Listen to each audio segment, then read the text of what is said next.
Baik, terima kasih. Di video kali ini saya akan mereview buku ke-9, yaitu Korupsi Kewirausahaan dan Kesejahteraan Sosial Perspektif Global.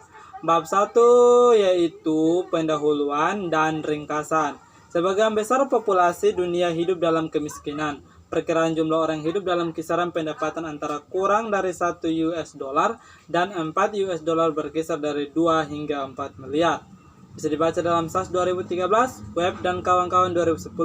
Globalisasi dan resensi global baru-baru ini telah mempengaruhi individu di negara maju dan berkembang. Dengan resensi lebih kuat efek di negara berkembang, ILO 2011. Meskipun individu di negara berkembang mungkin memiliki tempat terbatas untuk berekspresi ketidakpuasan mereka, aktivitas geopolitik baru-baru ini di beberapa negara maju membawa untuk meringankan ketidakpuasan terhadap globalisasi dan resesi global. Bisa dibaca dalam Boskin 2016. Para pendukung globalisasi berpendapat bahwa globalisasi berkontribusi pada pertumbuhan ekonomi melalui perkembangan teknologi, kewirausahaan, aktivitas inovatif, meningkat efisiensi dan produktivitas. Bisa dibaca dalam Dolar dan Cray 2001. Bukti juga menunjukkan hal itu. Peningkatan perdagangan telah meningkatkan aktivitas ekonomi produktif dalam masyarakat. Bisa dibaca dalam Gorodnik, Henko dan kawan-kawan 2015.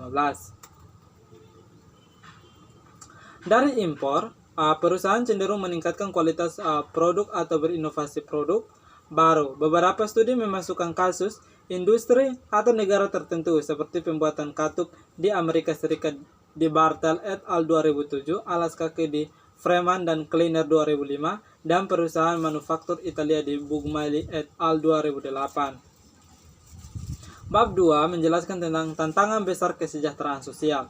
2.1 Bangkitnya negara kesejahteraan. Welfare state dikonseptualisasi sebagai sebuah negara yang berkomitmen untuk memodifikasi permainan kekuatan sosial atau pasar untuk mencapai kesejahteraan yang lebih besar. Bisa dibaca dalam Rugged 1988, halaman 11.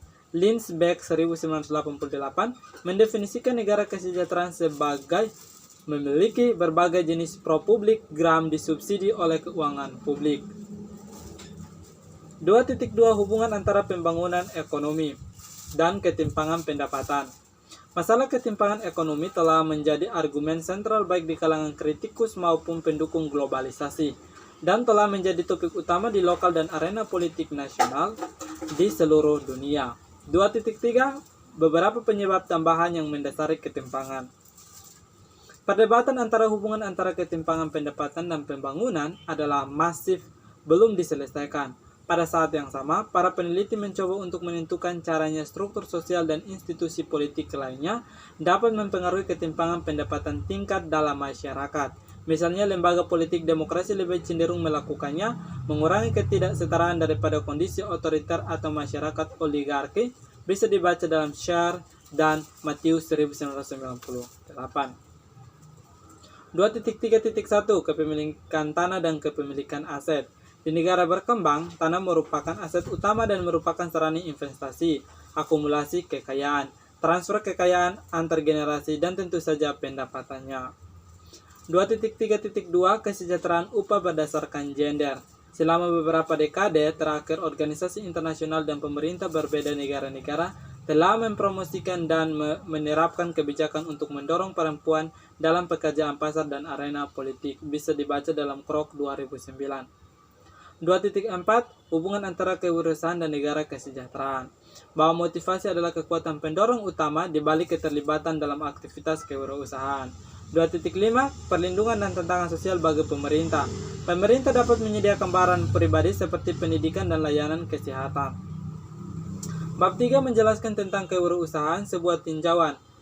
3.1 Kewirausahaan dan lingkungan eksternal. Kegiatan kewirausahaan dinilai memiliki kontribusi positif bagi masyarakat melalui penciptaan lapangan kerja dan tunjangan lainnya.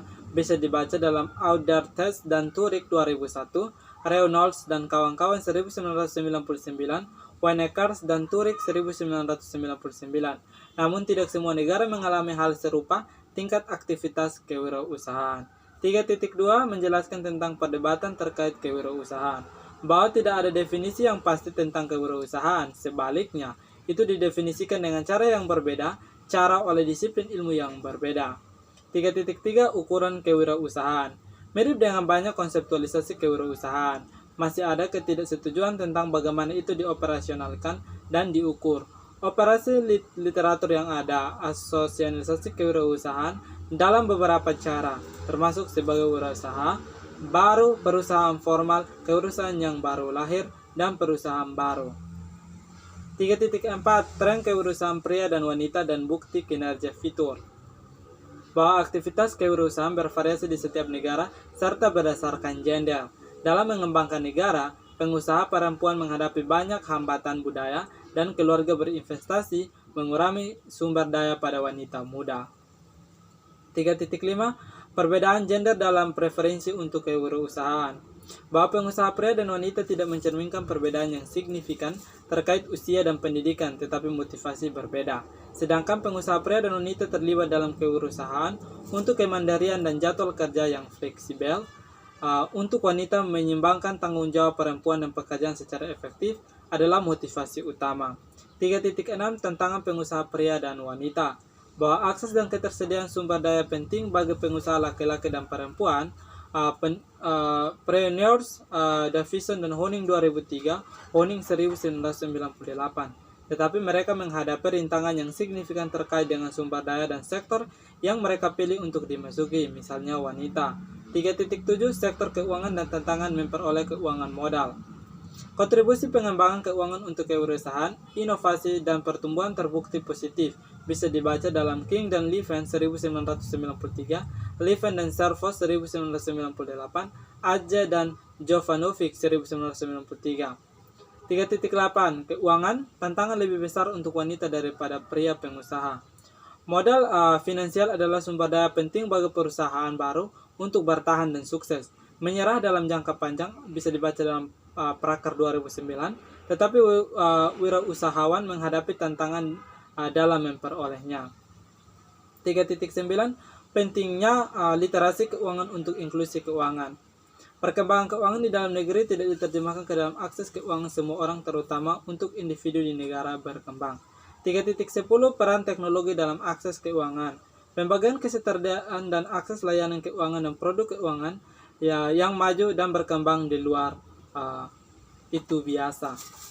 Bab 4 Korupsi plus yang belum terpecahkan. 4.1 Pengaruh institusi dan kewirausahaan. Kondisi kelembagaan suatu negara merupakan komponen penting untuk pembinaan aktivitas kewirausahaan di suatu negara. Bisa dibaca dalam North 1990 sampai 1991. Definisi lembaga Titesian mencakup baik aturan permainan formal dan informal untuk interaksi di masyarakat. 4.2 Jenis korupsi. Korupsi secara umum didefinisikan sebagai penggunaan jabatan publik untuk keuntungan pribadi. Bisa dibaca dalam Ross Ackerman 2007, Rodrigues dan kawan-kawan 2006, Svensson 2005, atau dengan kata lain Ackerman 2007 halaman 17. Ross Ackerman 2007 dan Jain 2001 mengidentifikasi 3 jenis korupsi besar. Korupsi, yaitu korupsi birokrasi, korupsi legislatif, dan besar korupsi. 4.3 Mengukur korupsi. Literatur yang ada mengukur korupsi dengan berbagai cara. Dengan variasi ini, ukur yakin korupsi adalah masalah lain seperti yang dikemukakan oleh Johnston.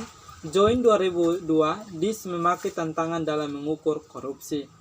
4.3.1 ICRG, Political Risk Service Inc. menerbitkan Paduan Risiko Negara Internasional atau ICRG tahunan yang mencakup ukuran indeks korupsi, indeks mengukur corruption dalam sistem politik. 4.3.2 Transparansi Internasional atau TI. TI mengukur perspektif korupsi di seluruh dunia. TI mencetak negara masing-masing tahun tentang betapa korupnya sektor publik mereka di 183 negara. Bisa diakses dalam http://transparency.org/RSC/CPI. 4.3.3 Yayasan Warisan. Indeks kebebasan ekonomi mengukur berdasarkan skor kebebasan dari korupsi tentang skor TI. 4.3.4 Indikator Tata Kelola Dunia. Data Indikator Kelola Dunia atau WGI melaporkan 6 dimensi besar pemerintahan keuangan yang meliputi pengendalian korupsi. 4.4 Alasan dibalik korupsi. Para sarjana mencoba untuk menentukan alasan korupsi. Literatur terbaru tentang isu tersebut menunjukkan beberapa faktor mikro dan makro dibalik korupsi. Bab 5 menjelaskan tentang korupsi, rezim pengaturan dan kewirausahaan. 5.1 Peraturan sebagai pelaku. Memulai bisnis membutuhkan lisensi dan izin serta berurusan dengan peraturan lainnya. Lainnya, peraturan ini sangat bervariasi di setiap negara. Peraturan ini mempengaruhi sebuah keputusan pengusaha untuk bergabung atau tetap berada di sektor informal. 5.2 Korupsi sebagai pasar atau gemuk dalam peraturan lingkungan hidup. Lingkungan peraturan umumnya dipandang sebagai faktor penting bagi lingkungan aktivitas nomik dengan menciptakan lingkungan yang stabil untuk perilaku sosial. Bisa dibaca dalam Scott 1995. 5.3 Korupsi dan pengusaha wanita.